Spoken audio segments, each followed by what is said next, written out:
What is going on, everybody? This is SERG VICENTE, the host of the Fight Podcast. Hope you guys are having an amazing day. Yo, so much to talk about, so much to jump into. Thank you for joining live. Remember, subscribe here on YouTube, all the social medias, all those things. Thank you guys for checking out. Actually, as of right now, if you look right over there, that's the Avalon Theater here in Hollywood, California. And actually, what we're gonna go ahead and do, it is the Ryan Garcia Mario Barrios press conference. So I will be there today breaking all of that down. I have more content on the social media up there so you guys can check out. So that's what we're doing here today. But let's go ahead and jump into the episode, man. Episode 391. And I know you guys are going to look at it and say, yo, why are you being so hyperbolic in the way that you are, naming this episode and essentially saying that, Dana White don't care. And I'm saying that for a specific reason, because obviously this upcoming week, and we're going to talk about a couple things, but Zuffa Boxing, headed by Dana White and the UFC and TKO, is having their inaugural card right now. It is their first card. It is at the UFC Apex, and it is headlined by Callum Walsh and Carlos Ocampo. And I'll be honest with you, man, when you look at this card, I go down the list and everything. This card itself, if you're a hardcore boxing fan, if you sit there and you actually like just watching low-level guys compete and seeing people who have the opportunity to hopefully climb up one day and actually be the face of boxing, or being somebody that's good, very, very similar. And that's one thing I'll say about Zuffa Boxing from the cards that I've seen. They're trying to get one, obviously, big name. And then from the big name, they're trying to just fill out the rest of the card. And the cards are essentially like contender series cards, if you really look at it, right? So we're not looking at a card that's actually sitting here like one of the Ring magazine cards that are stacked with talent. These are some up-and-coming guys that you've never heard of, but hopefully the main event is actually legitimate. When I look at this card itself, I'm not even going to talk about it that much, because I'll be honest with you, don't none of y'all know who the hell these people are. It's just being honest with you. Nobody knows who it is. And then if I look at Callum Walsh, Callum Walsh, salute to him. He went out there. He beat Vargas his last time out. Vargas is a guy that isn't, he's good, but he's more of a prospect. He's going to end up being a journeyman probably. And I'll be honest with you, that's honestly all Callum Walsh is. Is he a world beater? Is he a guy who is going to be a champion one day? No, absolutely not. But with all the smoke and mirrors that we're doing, we put him out here against Carlos Ocampo. And if you guys don't know who Carlos Ocampo is, he's a guy that not only lost to Errol Spence, no shame in that, he also got knocked out brutally by Tim Tszyu. Went out there and knocked him out at 54, man. So he's a guy that he's lost at the highest levels. He beats guys. And so I will say this fight against Callum Walsh is probably going to be an entertaining fight, just because they're both kind of mid, right? And then one thing that I'll say is super interesting in terms of the Zuffa Boxing cards, and especially if I'm looking at these individuals, and I'm looking at the ones like a Jai Opetaia. Jai Opetaia is the #1 cruiserweight in the world. The dude is an absolute savage. If you haven't seen him, you need to. He's I believe he's Australian or New Zealander, but he's fantastic, and he is the absolute best in the world in that weight class. And he is, to this point, the biggest signing by TKO and Zuffa Boxing. I'm going to keep it a bean with you. I'm curious how this is going to go, and I am very honest with you. I don't know or don't think that Zuffa Boxing is going to actually go that far, because if we're looking at everything that they're doing with the Ali Act and their amendments came through today, and then they're claiming that they don't want to interact or deal with the other alphabet, belts. So we're talking about WBC, WBO, IBF. They're like, we're not dealing with this. We only deal with the Ring magazine belt, and that's it.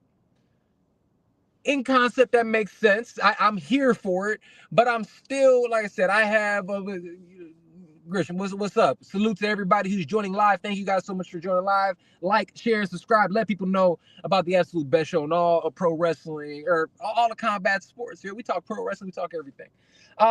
So with Jai Opetaia, I'm interesting again. Even watching and listening to Dana White talk about it, he had a content. They were like, "Hey, Jai said he's gonna, he wants to compete for all the other belts. He wants to unify," which is polar opposite what Dana White and Zuffa Boxing says is they're gonna do.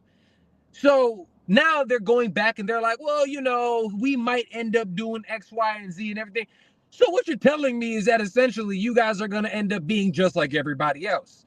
And if not that, probably even more insidious. One thing we look at how the UFC is run as a monopoly, and how if we're looking at all of the, to be fair, the lawsuits, and not just the lawsuits that have been, against them, the ones that they've paid out, the millions of dollars that they've gone out there and paid out, specifically to make certain that, because they haven't paid or they've had terrible, terrible business practices. And I know people are like, look, man, Serge, hey, you don't get what you deserve. You get what you negotiate.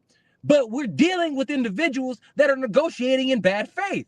So if they're negotiating in bad faith and they've been proven to, they consistently negotiate in bad faith, how can we trust them moving forward? And then if we're looking at things in terms of boxing and boxers, fam, look, boxers, look at me. I'm talking to you. UFC fighters aren't getting paid. Literally, this weekend, we got Justin Gaethje. We have UFC 324. Justin Gaethje just went out there and said, hey, man, I'm not getting anything. He's like, I have 14 bonuses. 14 bonuses, and all of my 14 bonuses have not equated to $1 million. How is that possible in this organization that's supposed to be the top of the top, right? The creme de la creme. How hasn't he gotten that? He's proven himself. So if we're looking at this boxing thing, is going to be any different? It's not. It's not. It's not going to be any different. And it's interesting when I'm seeing other creators and things of that nature going out there, and especially, oh my God, look, I got so much respect for Max Kellerman, but the way that this dude is filleting, Zuffa and Dana White, oh my God, like keep that shit over there, yo. It's actually embarrassing. And then you have the other ones, and here's the thing, I respect showbiz, and I respect some of the other people who are out there, but yes, we want to see boxing be the biggest sport in the world. We want to see boxing and combat sports thrive, but how are we not paying attention to what this organization has been doing? Dead ass. This is exactly what I feel. And again, it's so, hilarious to me when I'm looking at these type of things, even looking at politics. People sit there after the fact, they're like, oh, this isn't going to happen. They wouldn't do that. But when it happens, they're like, oh my God, can you believe that they did what they said that they were going to do? Come on, people. Come on. Zuffa Boxing is going to go out there and take advantage of boxers and not pay them what they are worth. They're going to consistently doing this, and then we're watching these fighters. I guarantee you, in a year or so, we're going to end up seeing them, just regretting their decision. I'm letting you know. All right, moving right along. Let's keep it in the vein of Dana and I, Karen, and let's talk about UFC 324. UFC 324 is a card. If I wasn't paying attention, and if I haven't been watching MMA for a long time, on paper, it should seem lit. On paper, it seemed fire. It seemed like the type of the type of event that is worthy of it. We have Justin Gaethje, 14 bonuses, record 26-5, former WSOF champion. I had the pleasure of watching him compete in Chicago when he was with WSOF. The dude has always come with it. And then he's fighting Paddy Pimblett, ranked number 5, 23-3. This is where I'm going with Dana White don't care, okay? And I'm gonna keep it a bean with y'all. When we're looking at this card is buns, okay? Straight cheeks. This is what this card is.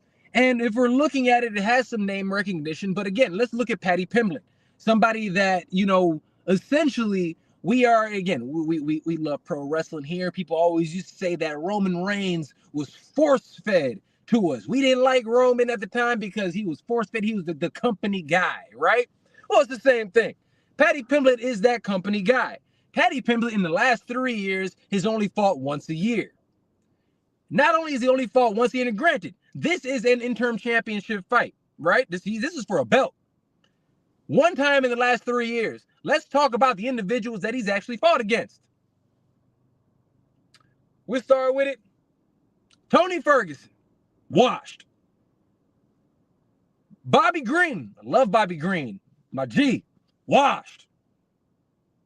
Michael Chandler, great champion when he was a Bellator, has some incredible fights. Oh my God, he gets in it. Washed. So you got these 3 guys that are washed, and then you're going out with a guy in Justin Gaethje that says that this might be his last fight. So you're consistently putting him in there against guys that have 1 foot out the door. So you're forcing me to do it because you guys are hopeful that he gets this fight and then he gets to fight Ilia Topuria. I see it, the business-wise, I get it, but this is lazy matchmaking. You're forcing this. This is the number 5 versus the number 6 guy. These guys shouldn't even be fighting for an interim belt. Arman Tsarukyan should have this opportunity, and we all know it. I'd rather see, Do Bronx go after this opportunity. There's so many individuals. It doesn't make sense that the number 4 and the number 5 guy are fighting for the title shot. So we'll see what it is. But regardless, and then I continue going on the fight card itself. We got Sean O'Malley. I love Sugar Sean. He does his thing. A former champion against Song Yadong. Song Yadong, another one. I'm a fan of Song Yadong. But Song Yadong ain't been Song Yadong for the last 3 years. We're talking about guys, they're filling up cards with names that don't have substance. We're missing, and the big matches that are available to it aren't going to be there. But let me switch gears a little bit, and let me be a little positive, okay? Let me be positive. Because of these athletes, in my opinion, that aren't the creme de la creme anymore, we're seeing guys that still have a lot of ability, but because of their age, because of the wear and tear, the tread gone on their tires, and because they know how the UFC actually acts and they're rewarding people that gives themselves CTE, this fight's going to slap, okay? These are the opportunities that we look at, and we're saying that these fights have the opportunity, and the card has the opportunity to be extremely, extremely entertaining. And the card has the opportunity to be entertaining specifically because the talent level has dropped. Sometimes when we have so much talent and these guys are equally matched, when you have guys that are equally matched, unfortunately at times, the fights aren't as amazing as we want them to be, specifically because they're, when you have 2 high-level guys, they're not going to go out there. They're playing chess. But with this, we have an opportunity. We might see some knockouts. I'm not going to say we're going to see some knockouts. And the same thing with the Zuffa boxing card. It's gonna be a thing. But in terms of Dana White not caring and seeing this, the more and more I look at it, he is not putting his best foot forward with these MMA cards. MMA, in my opinion, a couple years ago was hitting on all cylinders. I mean, we had fighters from all over the world. We had organizations everywhere that were doing their thing. And now it just doesn't have that feeling. That feeling is gone. And part of that feeling might be the way that they're out here whitewashing, the UFC, the way that it has been so inherently MAGA. Watching individuals like Sean Strickland going out there and making a post and putting it on social media, acting as if he's an ICE agent when he's fighting against a Mexican guy and putting him in stereotypical Mexican garb. When you got the guy who's fighting Adesanya, Joe Pfeiffer, going out here and essentially stating and putting like he's arresting like he's an ICE agent. Yo, first and foremost, fuck you guys. All those guys that sit there and say that and act that way and sit there and wanna make light of the stuff that we're going on and the people that black and brown individuals out here that are actively dealing with on a day-to-day basis, you guys are making light and making jokes of that. Yo, this is completely asinine. So you have that, and then you have an organization that backs it up and says, yeah, this is cool. Hey, but we're not a political organization. Motherfucker, you went out there and you're speaking on the Republican conventions. Come on. And it's utterly ridiculous. And I'll be honest with you, the association with MAGA is the reason that the UFC is not as popular as it is. Now, I know some of you are going to look in my comments and sit there and say, hey, you know, if we're looking at numbers and things like that, if you know anything about anything, you can inflate them damn numbers. Just ask Drake. It is what it is. All right. Other thing I wanted to touch on today, let's rotate to boxing. We got Andy Cruz fighting this weekend. That's going to be fantastic. That's actually on the Matchroom card. If you want to see a great card, him versus Mureta, that's going to be a fantastic fight card. Andy Cruz, if you guys don't know him, he's a former gold medalist. He's the one who beat Keyshawn Davis in his gold medal, and he is just fantastic. He's fighting for a championship fight. This is only his 7th pro fight. I love every second of it. That's going to be good. But this is what I want to talk about. Obviously, not this week. Next week, the 31st, is Shakur Stevenson versus Teofimo Lopez. And I had to touch on this a little bit. I continue seeing comments and individuals stating that Shakur Stevenson is a runner. He runs. He goes out. He's a runner. He's a track star. I'm seeing cats call him Shakira and everything. And I have to say this in terms of that comment. If you think Shakur Stevenson is a runner, in the words of the late, great Roger Mayweather, you don't know shit about boxing. Okay? In the words of Floyd Mayweather, you don't know shit about boxing. Because if you actually sit there and watch Shakur Stevenson and what he does, 9 out of 10 times, Shakur Stevenson is walking forward, throwing shots. Just because, again, guys, it's boxing. It's not, let me get CTE. It's boxing. Go back and watch this fight against Jamel Herring. Go back and watch this fight against Moschino. Go back and watch his last fight. Everybody wants to bring up his one fight against Edwin De Los Santos. And if I watch that fight again, we also have to take into account that this was the man who was fighting that fight with a broken hand. So with one hand, he beat Edwin De Los Santos, okay? Was it the most entertaining fight in the world? No, it wasn't. I'm not going to say that. But if we're actually being intellectually honest with ourselves, we would understand and we know that Shakur Stevenson is the antithesis of somebody who runs. He is somebody that stands his ground. Make sure you don't hit him because it's a sweet science.